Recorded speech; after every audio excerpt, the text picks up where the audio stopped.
Good morning, everyone.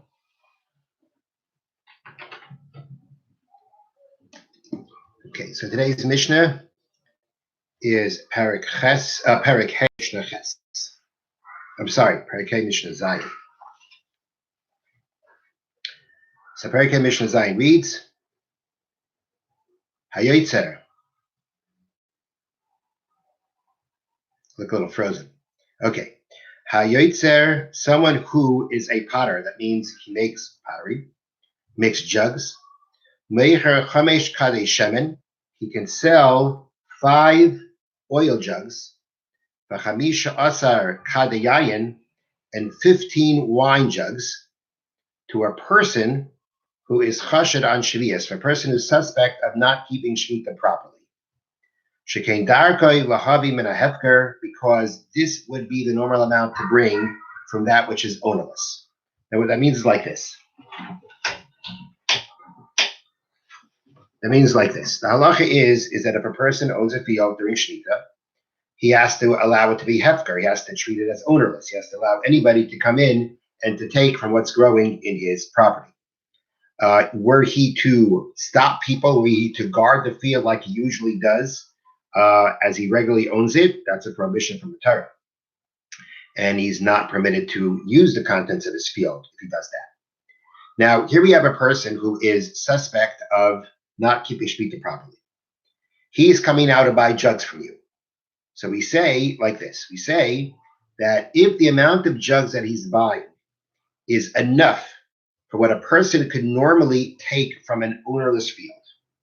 In an ownerless field, like what's supposed to be during Shemitah, you're talking about a lot of people vying for the produce there. There's only so much you can get.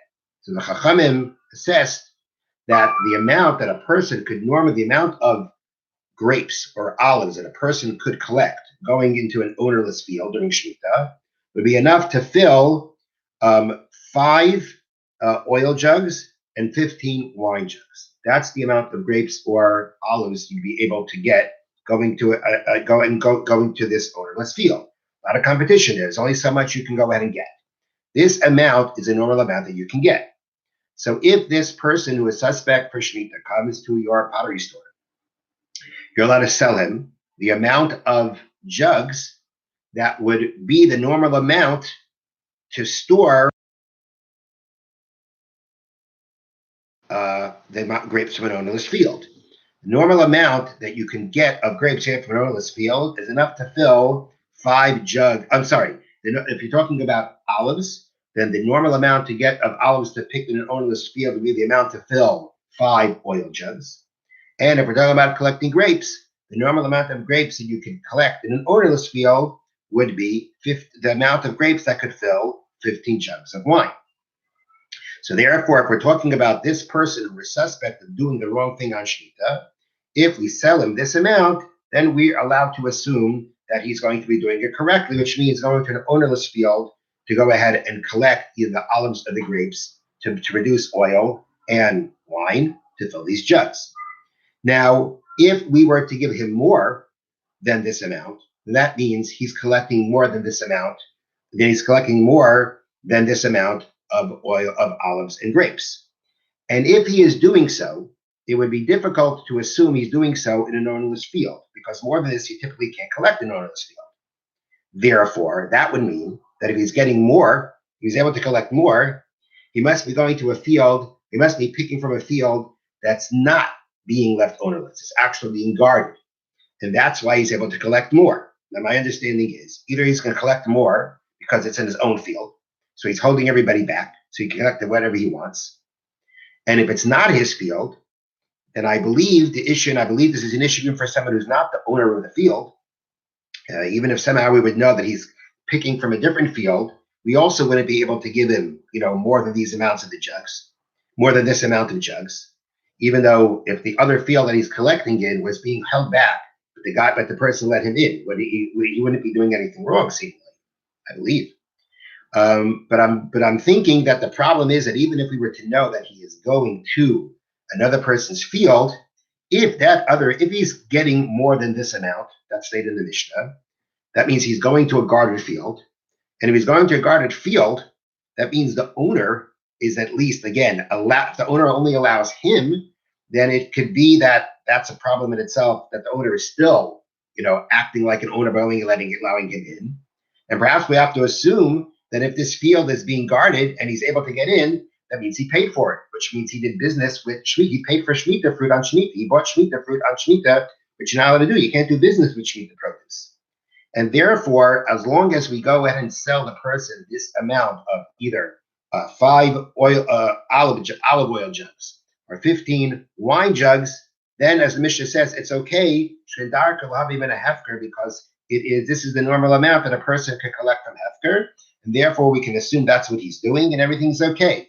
But if we sell him more, then we have to suspect that if it's more, he's doing it in a wrongful manner, and therefore we cannot assist him in that. Now, you may be wondering, okay, well, what if maybe this guy is going to, he's going to buy the 5 olive oil jugs and the 15 wine jugs and use them all for wine. Which says he's going to use some for oil, for olives, and some for grapes. And we use them all for grapes, which means someone taking more grapes than he should be able to from a field, which would then mean that which would then make us consider that he's taking it from a field that's being guarded, and that would be a problem. So the Bartanur explains we don't have to suspect that because the olive jugs are unique for olive oil, and the wine jugs are unique for wine. You would not store the one in the other. And therefore, as long as you sell these specific these things that are this amount that's specific to olive oil and to wine, then you're going to be safe. Now, Mishnah then continues. Now, let's say we're not talking about that this person, we're getting a suspect on that he's suspect on not keeping shvius. He's not asking for jugs because he didn't collect yet. He's bringing you the wine. He's bringing you the oil. You already know he has it. And he's trying to buy jugs to put that into. And now he asks for can you now sell him a larger amount, a greater number of these jugs when he actually already collected the wine, when he actually collected the grapes and the olives. And you know that he collected more than the amount of 5 olive jugs and 15 wine jugs. You know he has more. So now he wants to buy more jugs. Well, should we say, well, if he has more, it must be that he collected it inappropriately, and therefore we shouldn't give him the jugs. So the Mishnah interestingly says that after the fact, after he's already collected and produced more, you don't have to suspect that he did it in an illegal way. If it's after the fact, you could assume that it was done correctly. He lucked out in this ownerless field and was able to collect more. And therefore you're not assisting him in something that he did wrong, but giving him the jugs to be able to fill them up.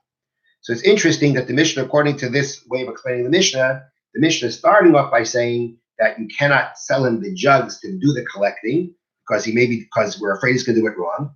And after you already collected, we assume that he did it properly, and you can sell him even more than the amount of jugs mentioned at the beginning of the Mishnah. And then the Mishnah continues,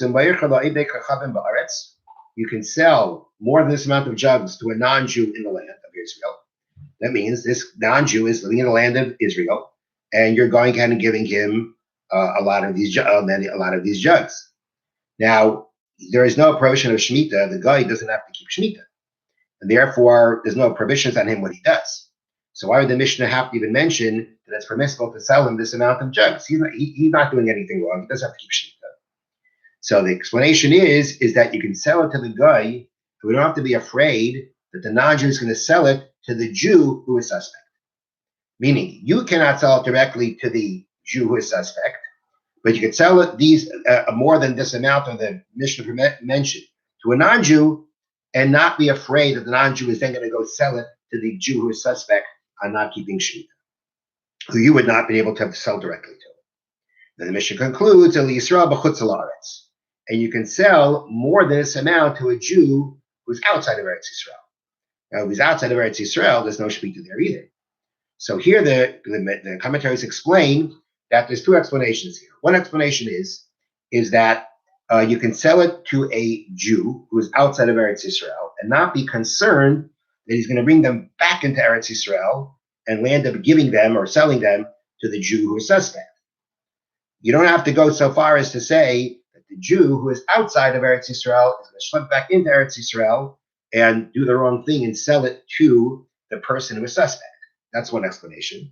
The other explanation is that the case here is that this Jew actually did something wrong. This Jew that you're selling the jugs to did something wrong. What he did wrong is that he actually took wine and oil of Eretz Yisrael during Shemitah out of Eretz Yisrael, which one's not permitted to do. You're not allowed to take them out. And therefore, since you're not allowed to take them out, it comes out that this Jew did the wrong thing with the grapes and olives or the wine, whatever it may be, and the olive oil, did the wrong thing making it outside of Eretz Yisrael. So you might have thought, you can't sell him jugs, you can't eat accessory, you can't help him with what he did wrong. Mishna says, you don't have to go that far. At the end of the day, even though he did the wrong thing by schlepping it out, at the end of the day, you can still sell him the jugs to store that wine and oil that he should not have taken outside of Eretz Yisrael. Okay, that's the conclusion of the Mishnah. Now we'll do the Sefer HaMitzvot.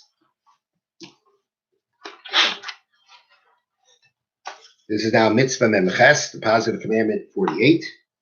Mitzvah saseh lishchait behema chaya ba'oiv im yirtze le'achal mibsara le'achal mibsara.